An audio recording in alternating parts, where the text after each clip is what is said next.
Assalamualaikum warahmatullahi wabarakatuh. Selamat pagi anak-anak. Selamat berjumpa kembali dengan Ibu Ana yang pada kesempatan ini akan menyampaikan materi yaitu tentang visi misi sekolah, tentang perkenalan guru dan juga tentang profil sekolah. Anak-anak, sebelum kita mulai pelajaran kita hari ini, bukan pelajaran ya, ini kan masih perkenalan, mohon maaf. Kalau misalnya Bu Ana mengatakan selamat pagi anak-anak, gimana? Jawabannya pagi, pagi, pagi, begitu ya, dengan penuh semangat. Itu kalau ada guru yang mengajak ucapan selamat pagi, salam pagi, jawabannya seperti itu. Dan kalau misalnya nanti ada yang bertanya, apa kabar anak-anak?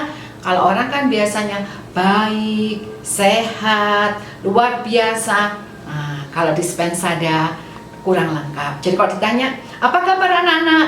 Jawabannya, alhamdulillah, luar biasa, harus lebih baik, spensada jaya. Begitu ya. Ingat kan? Saya ulang lagi ya. Sebelum materi, saya ajari salam spensada. Apa kabar anak-anak? Alhamdulillah, luar biasa, harus lebih baik, spensada jaya. Gak boleh lupa loh ya. Nanti dites di akhir MPLS. Baik anak-anak, kita mulai saja ya materi kita yang pertama, yaitu berkaitan dengan visi misi sekolah. Nah, mari kita simak bersama-sama materinya. Baik anak-anak, sekarang kita belajar atau mengenal tentang visi misi SMP Negeri 1 Dau. Nah, untuk SMP Negeri 1 Dau ini punya visi misi sebagai berikut. Untuk visi, yaitu terwujudnya generasi berakhlak mulia, berprestasi dan berwawasan lingkungan. Jadi di sini diharapkan nanti anak-anak itu setelah lulus dari sini, itu anak-anak menjadi anak yang punya akhlak mulia, anak yang berprestasi dan berwawasan lingkungan. Nah, apa yang harus dilakukan supaya bisa mencapai visi itu? Sekolah mempunyai misi, yaitu antara lain 1, menumbuh kembangkan penghayatan dan pengamalan ajaran agama sehingga menjadi manusia yang beriman dan bertakwa kepada Tuhan Yang Maha Esa. Jadi untuk menjadikan kalian menjadi makhluk yang mulia, insan yang mulia, maka di sini sekolah berusaha menumbuh kembangkan penghayatan dan pengamalan ajaran agama sehingga anak-anak menjadi manusia yang beriman dan bertakwa kepada Tuhan Yang Maha Esa. Apa yang dilakukan? Yaitu di sini antara lain untuk yang beragama Islam atau Muslim, kita mengadakan dari awal ada yang namanya gerakan literasi Al-Quran. Jadi pagi ada pembiasaan untuk membaca Al-Quran. Nah, untuk yang non-Muslim itu juga diberi pelajaran khusus keagamaan oleh guru yang beragama selain Islam, sesuai agama masing-masing. Kemudian juga ada yang kita lakukan, yaitu kebiasaan untuk sholat duhur berjamaah, kemudian sholawatan, memperingati hari besar-besar agama, dan masih banyak yang lainnya. Kemudian yang kedua, yaitu menumbuh kembangkan budaya karakter bangsa. Nah, bagaimana anak-anak ini bisa menjadi orang yang punya karakter bangsa Indonesia? Indonesia itu terkenal orang yang sopan dan santun, orang yang sangat mencintai tanah air. Apa yang harus dilakukan di sini? Tentunya banyak sekali, yaitu antara lain misalnya upacara bendera, kemudian selalu menanamkan kedisiplinan, kemudian bisa juga di sini kita mengajarkan anak-anak untuk senantiasa mengikuti aturan-aturan ya, yang dalam hal ini aturan-aturan yang tentunya sesuai dengan karakter nilai bangsa. Nah, yang ketiga yaitu menumbuh kembangkan budaya peduli lingkungan. Nah, lingkungan ini bisa lingkungan sekitar kita ya. Lingkungan itu kan bisa lingkungan masyarakat, bisa lingkungan sosial, bisa lingkungan hidup di sekitar kita. Nah, yang dibahas di sini adalah terutama masalah penerapan 7K. Nah, untuk 7K ini ada kebersihan. Nah, untuk kebersihan, misalnya anak-anak diajarkan untuk biasa membuang sampah pada tempatnya. Jadi nggak boleh nanti datang ke sekolah, misalnya ya, bawa bekal dari rumah. Padahal di sini tidak ada jualan berbungkus plastik. Ternyata sama ayah bundanya dikasih misalnya Oreo. Nah, ini bungkusnya setelah makan dibuang sembarangan. Ini di sekolah ini dilarang.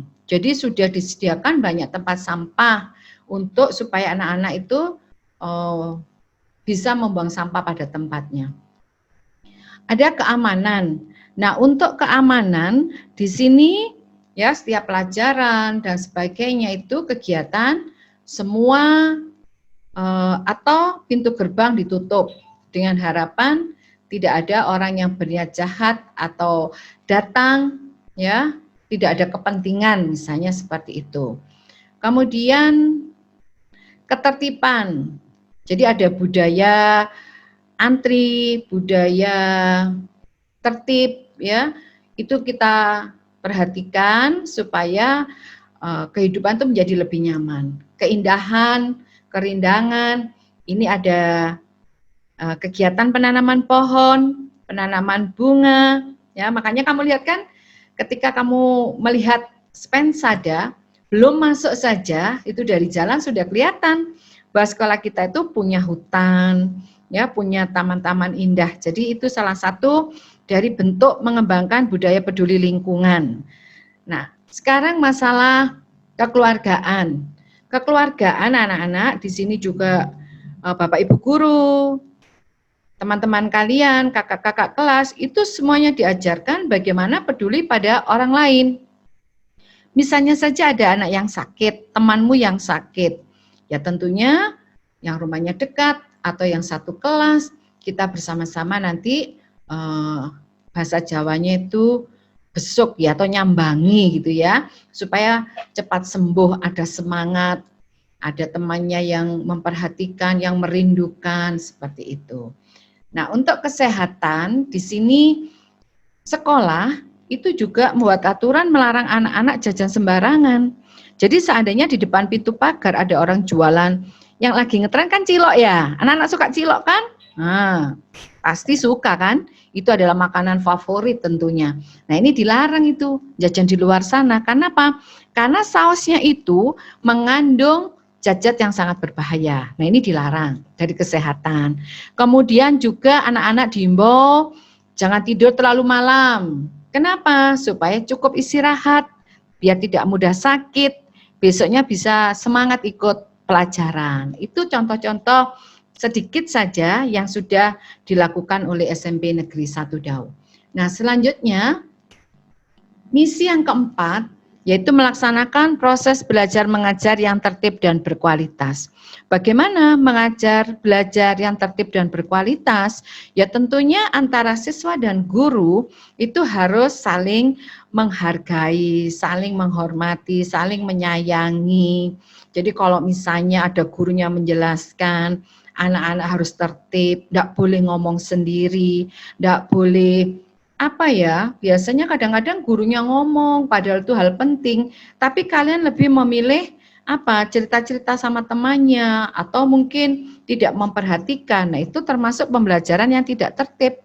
Supaya tertib, berarti harus mengikuti apa yang disampaikan oleh Bapak Ibu Guru. Sehingga pembelajaran itu menjadi pembelajaran yang benar-benar berkualitas. Diharapkan ada hasilnya, begitu. Berikutnya, nah, untuk mewujudkan prestasi, ini ada pembelajaran aktif, kreatif, efektif, dan menyenangkan. Maksudnya di sini anak-anak itu tidak boleh hanya duduk diam saja, menonton saja, ya. Tapi kalian harus aktif. Aktif misalnya menyampaikan ide, kalau nggak ngerti harus bertanya, seperti itu. Karena apa? Di sini tidak hanya sekedar belajar, tapi juga melatih kalian untuk punya keberanian menyampaikan pendapat yang baik, pendapat yang positif. Itu anak-anak. Pokoknya harus aktif, kreatif, ya efektif dan menyenangkan. Berikutnya, nah untuk prestasi juga ini akan dilakukan penilaian yang namanya penilaian autentik, yaitu penilaian yang betul-betul hasil penilaian dari apa yang sudah kamu lakukan. Di sini ada 3 ranah yang akan dinilai, yaitu ranah kognitif. Apakah ranah kognitif itu? Yang dinilai adalah hasil pengetahuan kalian.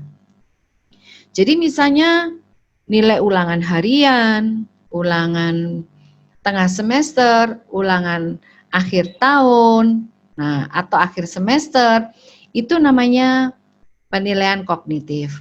Sekarang psikomotor. Psikomotor yang dinilai adalah keterampilan anak-anak.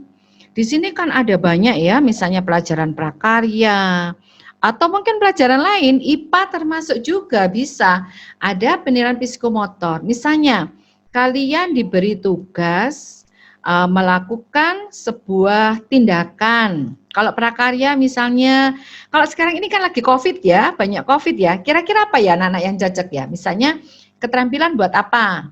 Nah, ini yang gampang sekarang ini adalah keterampilan membuat hand sanitizer. Kalau kemarin kan sulit, ini ada bahan dari daun sirih, kemudian bahan-bahan yang lain, itu banyak sekali. Nah, itu keterampilannya harus ada menunjukkan proses, gimana kamu membuat sendiri, atau ibunya yang membuatkan. Nah, itu keterampilannya itu yang dinilai. Kemudian yang ketiga, yaitu penilaian afektif, sikap. Nah, di sini sikap anak-anak sangat penting. Di SMP Negeri 1 Dau tidak hanya mengutamakan kognitif psikomotor, tetapi yang lebih utama adalah masalah sikap, kepribadian, dan karakter. Nah, untuk sikap, tentunya anak-anak sudah paham bagaimana bersikap terhadap guru, bagaimana bersikap terhadap teman-temannya, apalagi kepada kepala sekolahnya, ya harus mendengarkan apa yang menjadi nasihat dari Bapak Ibu guru. Karena ini saya sampaikan saja, jangan sampai nanti ada anak itu yang sebenarnya pintar, terampil, tapi karena sering tidak sopan terhadap Bapak Ibu guru, suka bolos, ya, atau mungkin suka mengganggu teman-temannya. Kalau frekuensinya terlalu sering dan tidak ada perubahan ke arah lebih bagus, ya ini menjadi bahan pertimbangan, mungkin anak-anak bisa tidak naik. Jadi sebenarnya gampang kan untuk naik kelas? Ya, ikuti pelajaran dengan baik, tidak bolosan, ya, sopan terhadap guru. Kemudian kalau ada tugas-tugas, siapapun yang memberi tugas selalu dikerjakan. Insya Allah di sini tidak sulit, ya. Akan kami pertimbangkan semua usaha yang sudah kamu lakukan. Itu anak-anak yang dimaksud dengan penilaian autentik tadi. Nah, sekarang yaitu tentang misi mewujudkan peningkatan prestasi kelulusan. Bagaimana? Apa yang dilakukan oleh sekolah? Di sini sekolah antara lain yaitu selalu melihat kembali, meninjau kembali tentang KKM. Kalau misalnya KKM 70 kok terlalu rendah, dinaikkan misalnya begitu. Supaya bisa mencapai KKM, tentu di sini anak-anak harus mengikuti apa yang diharapkan oleh Bapak Ibu guru. Ada misalnya ya, kalau sudah kelas 9, itu nanti kita ada bimbel. Kalau kelas 7, kelas 8, ada ekskul OSN. Nah, siapa yang ingin prestasi di bidang IPA, ada OSN IPA, ada OSN Matematika, ada OSN Bahasa Inggris. Nah, di situ tentu dalam rangka peningkatan prestasi kelulusan. Berikutnya, yaitu mengembangkan potensi siswa dalam menggunakan pengetahuan dan teknologi. Jadi anak-anak yang sekarang ini mungkin masih bahasanya kerennya ya, bahasa kerennya itu ya, gaptek, gagap teknologi, tidak bisa mengoperasikan komputer, tidak bisa mengoperasikan laptop. Nanti di sini jangan khawatir, kita punya lab komputer. Anak-anak nanti akan diajak belajar komputer bersama, diajari cara mengoperasikan, ya dengan demikian anak-anak potensinya di dalam pengetahuan dan teknologi itu bisa lebih bagus. Itu. Kemudian melatih peserta didik menjadi manusia terampil, mandiri, jujur, dan bertanggung jawab. Nah, di sini anak-anak tadi saya katakan, percuma ya orang itu pintar, tapi kalau tidak jujur.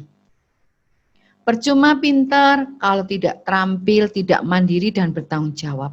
Maka di sini kita mengutamakan supaya anak-anak jadi terampil. Nah, terampil bagaimana? Ya dilatih, dilatih, dilatih. Mandiri, misalnya guru akan mencoba memberikan kepercayaan pada kalian untuk mengerjakan itu, ya diusahakan tanpa bantuan orang lain. Jujur, kalau ulangan enggak boleh ngerpek misalnya. Terus kalau nggak bisa tanya temannya nggak dikasih tahu, nggak boleh. Apa ya? Ngancam, awas ya. Kamu nggak mau ngasih tahu, awas ya. Kalau kamu nanti nggak ngasih tahu pekerjaanmu. Nah, kalau enggak nyontohi saya, itu enggak boleh. Karena apa? Itu nanti akan menjadikan kamu menjadi manusia yang tidak mandiri, manusia yang tidak jujur, dan juga manusia yang tidak bertanggung jawab. Makanya di sini, apapun yang penting hasilnya itu adalah hasil kamu. Ya, kerjakan sendiri, dengan kemampuan sendiri, secara jujur dan bertanggung jawab. Berikutnya, di sini akan dikembangkan kemampuan olahraga. Nah, ini yang prestasi non-akademis. Anak-anak yang punya hobi olahraga, insya Allah ya, di sini ada Pak Guru namanya Pak Rizky. Anak-anak kan nanti saya kenalkan yang mana yang Pak Rizky itu. Nah, Pak Rizky itu adalah guru olahraga yang ada di SMP Negeri 1 Dau. Akan mengajarkan bagaimana teknik berbasket, bagaimana teknik tenis meja, ya, dan lain-lain. Kepramukaan, di sini ada Kak Ali, ada Kak Ninis, siap melatih kalian, ya, untuk di bidang kepramukaan. Seni yang tangguh dan kompetitif. Di sini kamu jangan salah loh ya, kita punya guru, satu-satunya guru seni musik asli yang ada di Kabupaten Malang. Nah, beliau siapa? Yaitu Bu Aini. Bu Aini akan mengajarkan musik ensemble, ya. Ada angklung, ada gitar, ada ini apa namanya? Yang ditiup-tiup itu apa ya? Seruling ya, atau apa ya? Oh, maaf. Seruling itu kan yang dari bambu itu ya.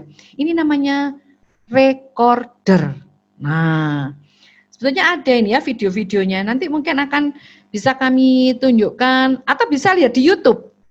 Ensemble SMP Negeri 1 Dau. Kamu lihat di sana, kamu cari, itulah Bu Aini sedang mengajarkan bermain angklung dan musik-musik lainnya, gitu ya.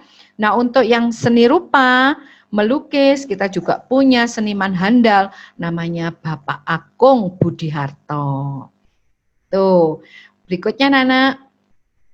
Nah, apa saja kegiatan di sekolah? Ini sebenarnya sudah Bu Ana jelaskan tadi di depan. Ada beberapa kegiatan namanya gerakan literasi sekolah.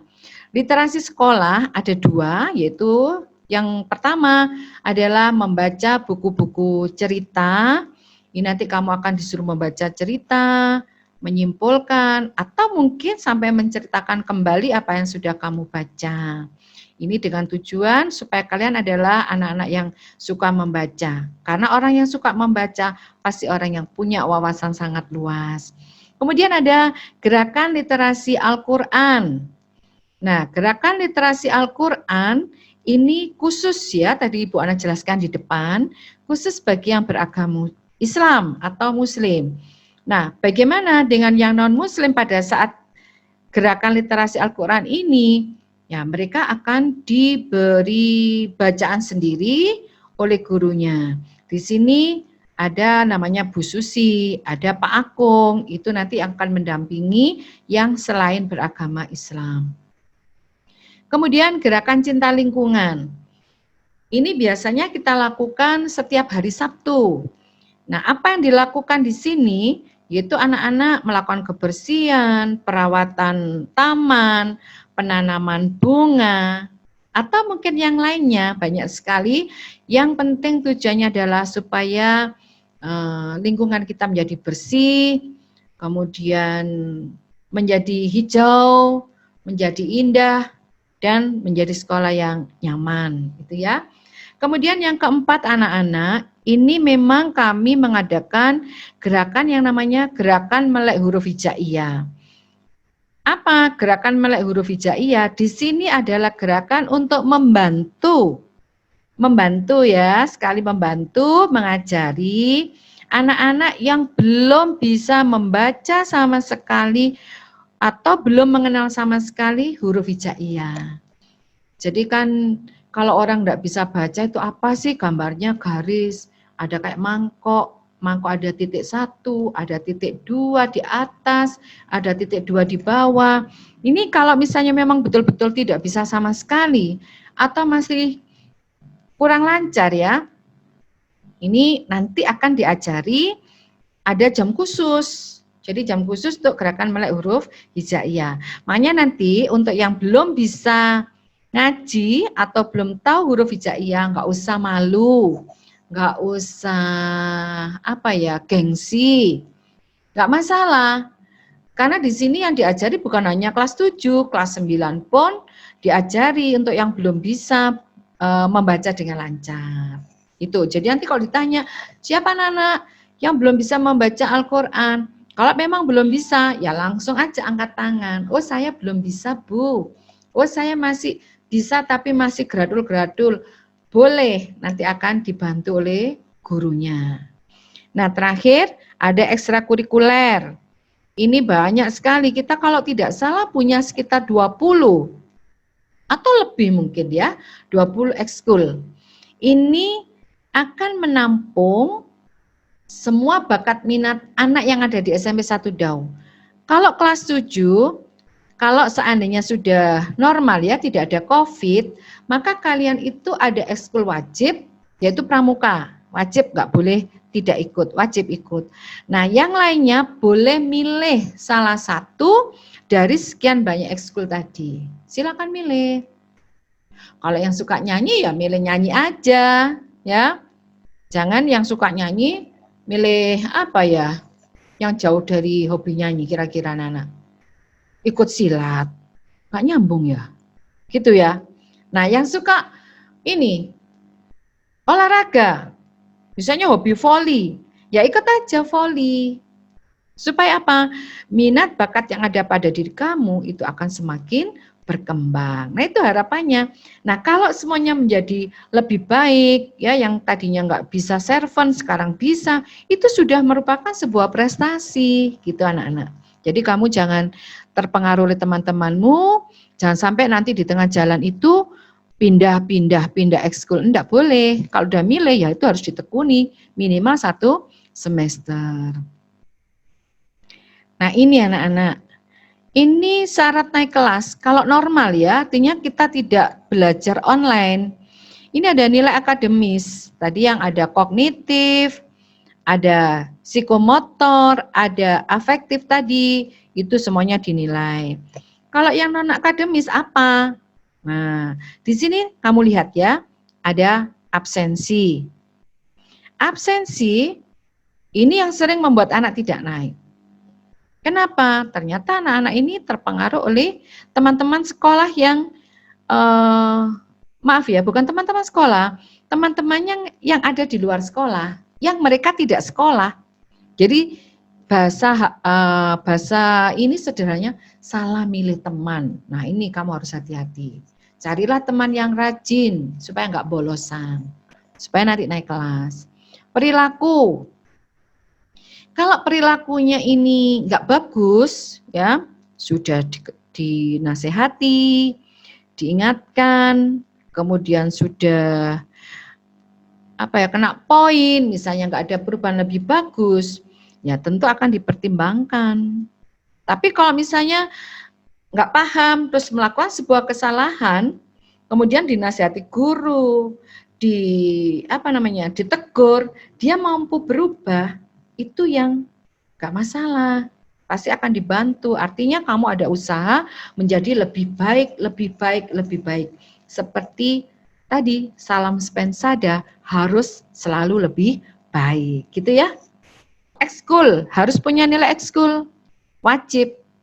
Karena apa anak-anak? Ekskul bagi sekolah penting. Banyak orang sukses bukan karena matematikanya, ya matematika penting, IPA penting, bahasa Inggris penting, tapi ekskul juga penting. Anak-anak kenal nggak ya sama ini? Siapa ya? Bu Ana ini lama nggak mengikuti perkembangannya. Gonzales, kenal nggak sama Gonzales? Nah, pasti anak-anak kenal ya. Dia suksesnya bidang apa? Apakah bidang bahasa Inggris, matematika? Tidak kan? Tapi bidang sepak bola. Ada chef, siapa ini ya? Yang di RCT itu loh, masak-masak itu ya. Itu kan orang sukses juga, bukan karena nilai akademis, tapi karena keterampilan memasaknya. Karena itu ekskul wajib harus ada nilainya. Bisa membaca huruf hijaiyah bagi yang muslim. Untuk ini anak-anak nggak usah khawatir, ya. Aduh, nggak mau aku nanti nggak bisa nggak naik, tidak. Jadi di sini sifatnya, ya, sifatnya adalah yang penting anak-anak mau diajak belajar, ya. Yang tadinya tidak mengenal sama sekali, yang penting kamu udah mengenal hurufnya saja, itu tidak masalah. Tapi syukur-syukur kalau hasilnya kamu bisa membaca Al-Quran dengan baik. Berikutnya, nah ini yang sekarang lagi kita laksanakan selama pandemi COVID. Syarat naik kelas selama pembelajaran daring. Nah, yang pertama, anak-anak ini harus aktif dalam mengikuti pembelajaran. Biasanya dimulai pukul 7 ya, sama dengan MPLS. 7 sampai 7.30 disediakan waktu untuk anak-anak absensi. Nah, untuk absensi itu akan dipantau oleh masing-masing wali kelas. Begitu selesai absensi, langsung masuk ke pembelajaran. Nah, pembelajarannya jam pertama selama 1,5 jam. Kemudian istirahat ya setengah jam, pelajaran lagi 1,5 jam. Nah, di jam-jam itu ya anak-anak tentunya harus aktif mengikuti pembelajaran. Tidak boleh ada tugas kalian enak-enakan tidur atau ngeluyur ke sana kemari. Nah, ini tidak boleh. Harus aktif mulai absen sampai jam 11. Kemudian aktif dalam pengumpulan tugas. Di dalam mengumpulkan tugas, ini anak-anak nanti akan tidak harus datang ke sekolah langsung. Tetapi bisa minta tolong orang tua untuk mengumpulkan tugasnya. Nah, tugasnya apa saja? Ya, yang diberikan oleh guru itu yang harus kamu kumpulkan. Ada 11 mata pelajaran ya nanti, tapi biasanya tugasnya seandainya kesulitan dan sebagainya, bisa kalian anak-anak bertanya pada bapak ibu gurunya, bisa WhatsApp ya atau mungkin bisa telepon supaya dicarikan pemecahannya. Berikutnya, aktif dalam mengikuti ulangan harian, ulangan tengah semester dan PAT. Nah, ini Bu bagaimana kalau misalnya kami tidak punya telepon, ya nggak ada jaringan, kemudian nggak mampu beli pulsa, nggak masalah. Sekolah akan membantu ya secara offline. Nah, nanti ayah bundanya datang aja ke sekolah untuk menanyakan tugas-tugas dalam hari tersebut. Insya Allah Bapak Ibu Guru akan membantu. Jadi ini bukan halangan ya bagi yang tidak punya HP ataupun yang tidak punya jaringan. Karena sekolah akan memfasilitasi untuk khusus anak-anak yang benar-benar tidak bisa mengikuti pembelajaran online. Nah, sekarang anak-anak, bagaimana, siapa saja, berapa jumlahnya ya tenaga pendidik dan kependidikan SMP Negeri 1 Dau. Di sini kita punya 32 guru ya dengan 18 rombongan belajar. Nah, guru PNS-nya ada 22 orang. Guru GTT-nya ada 10 orang. Kemudian tata usaha ada 3 orang dan petugas kebersihan keamanan ada 3 orang. Nah, kalau diperinci dari 32 guru itu, SMP Negeri 1 Dau itu memiliki guru pendidikan agama Islamnya ada 3, ya, ada Pak Ali, ada Pak Zamir, ada Pak Said. PKN-nya ada 3, ada Pak Suroso, ada Bu Septa, ada Bu Ratna. Kemudian bahasa Indonesia juga ada 3, yaitu Bu Marta, ada Bu Sri, ada Bu Sulas. Oh ya, ada satu lagi. Yang ini guru bahasa Indonesia paling muda ya. Namanya Bu Aisyah. Atau lebih keren, atau lebih apa ya, dikenal dengan nama Bu Ais. Ada guru bahasa Inggris, Bu Wahyu, Bu Nurul, dan juga Bu Maimin. Yang hello, itu ya, Bu Wahyu itu.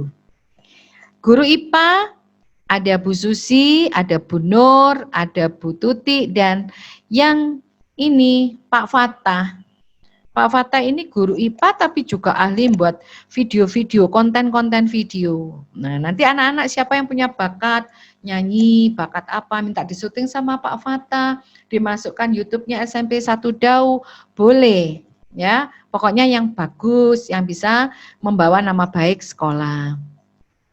Guru IPS-nya ada 3, ada Pak Eko, atau yang nanti ya kamu tahu sendiri Pak Eko itu yang mana, panggilan lainnya siapa, beliau yang akan menyampaikan sendiri. Ada Pak Nyoto, ada Bu Indah, dan ada Bu Ninis.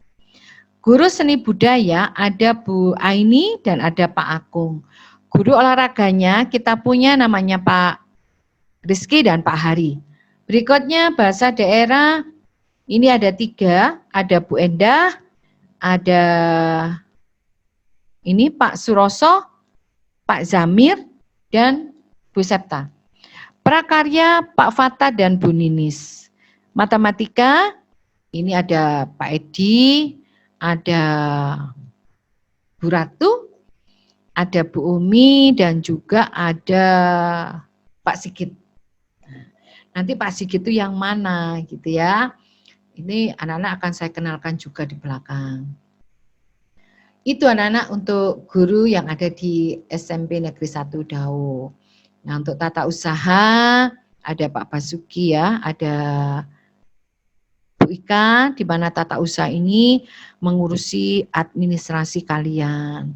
Jadi mulai data-data pribadi, tentang PIP, atau mungkin tentang surat penyurat ya, misalnya anak-anak kok diminta desa surat keterangan berkaitan dengan PKH atau apa saja, nanti datangnya ya ke tata usaha. Petugas kebersihan keamanan ada 3 orang.